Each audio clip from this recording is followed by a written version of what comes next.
Saudara, bila ada 8 partai yang diprediksi mendapat kursi di DPR, menurut hitung cepat Litbang Kompas, maka dalam rentang 8 bulan, negosiasi koalisi dan posisi oposisi bakal dibahas. Kubu Prabowo Gibran yang unggul dalam sejumlah hitung cepat termasuk Litbang Kompas, sudah membuka kesempatan lawan politiknya untuk bergabung. Kemenangan ini harus menjadi kemenangan untuk seluruh rakyat Indonesia. Pesan Prabowo Subianto dalam pidato politik di Istora Senayan pasca unggul dalam sejumlah hitung cepat termasuk Litbang Kompas memberikan sinyal bahwa koalisi Prabowo Gibran membuka kesempatan lawan politik di Pilpres untuk bergabung.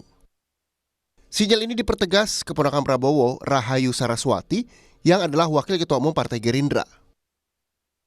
Jadi pintu terbuka lebar kepada siapapun yang ingin bergabung, tentunya pastinya harus dengan pembahasan bukan hanya dengan Pak Prabowo tapi dengan seluruh yang ada di koalisi yang Indonesia sudah berada Maju. di dalam. Betul sekali. Yang sudah sesak. Karena beliau itu sangat egaliter dalam hal itu ya. Jadi istilahnya semua keputusan itu tidak pernah beliau ambil sepihak. Semuanya harus dengan kesepakatan. Bahkan waktu persoalan siapa yang akan menjadi cawapres waktu itu, harus dengan kesepakatan semua yang sudah mengusung beliau dari awal. Tak cuma Saras, Ketua Tim Kampanye Prabowo Gibran, Rosan Roslani, juga menegaskan Prabowo menerima siapapun lawan politik yang ingin bergabung. Yang berada dalam partai politik ya, tapi Anda sebagai Ketua TKN? Saya mengikuti banyak waktu pada saat Pak Prabowo ini berkampanye berkeliling di banyak daerah. Dan beliau selalu menyampaikan secara terbuka bahwa persatuan dan kesatuan adalah kunci dari segalanya. Ajakan koalisi ini juga ditanggapi lawan politiknya Nasdem yang mengusung Anies Baswedan, Muhaimin Iskandar di Pilpres 2024. Apa yang terbaik buat bangsa yang selalu digariskan oleh Pak Surya Paloh. Kalau terjadi perbedaan, benturan antara kepentingan bangsa dan kepentingan partai yang harus mengalah untuk bangsa. Kalau kepentingan bangsa kemudian ditawari masuk dalam koalisi Pak Prabowo Gibran, masuklah kemudian Nasdem ke situ. Kalau kepentingan bangsa nanti kita akan analisa semua. Itu hanya salah satu kemungkinan. Tidak tertutup juga kemungkinan kita di luar. Dan kita bisa berteman dengan siapa saja karena prinsip pertemanan dan silaturahmi itu adalah sebuah keniscayaan buat kita. Ajakan ini juga ditanggapi PD Perjuangan yang mengusung Ganjar Pranowo Mahfud MD.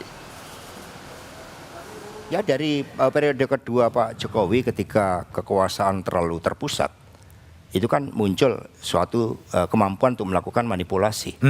Sehingga kekuasaan dan kritik dalam konteks policy, dalam konteks implementasinya memang memerlukan suatu check and balances.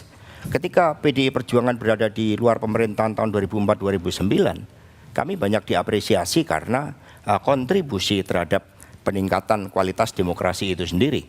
Bahkan satu dikatakan berada di luar pemerintahan itu merupakan suatu tugas yang patriotik.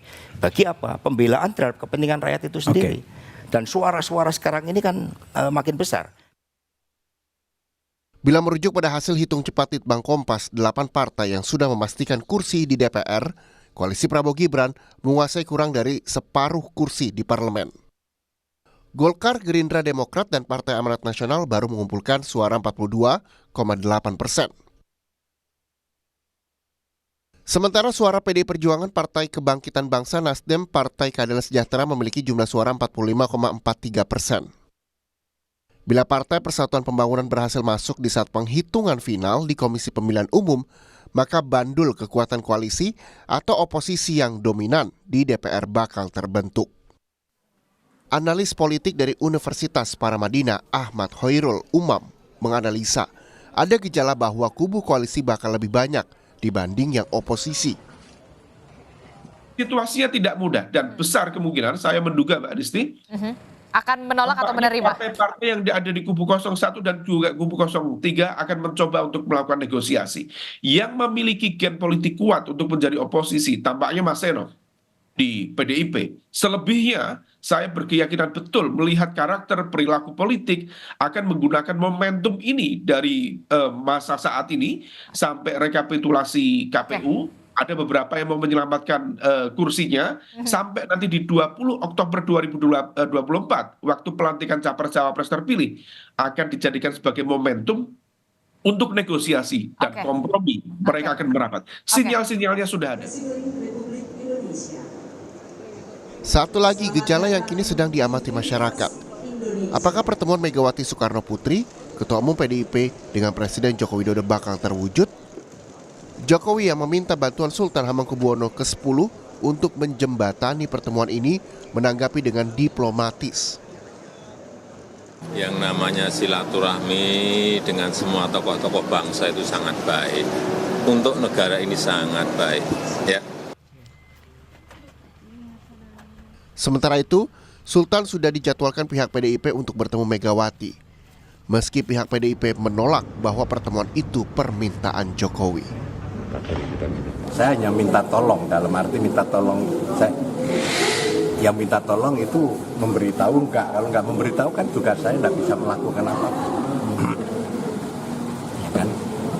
Ya saya pasif saja. Antara Ibu Mega dan Sri Sultan ini membangun persahabatan sangat lama. Bahkan Ibu Mega ini sudah dianggap seperti anak dari Sri Sultan Hamengkubuwono ke-9.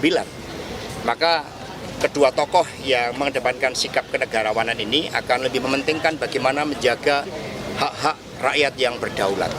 Itu yang jauh lebih penting ya daripada hal-hal yang lain-lain.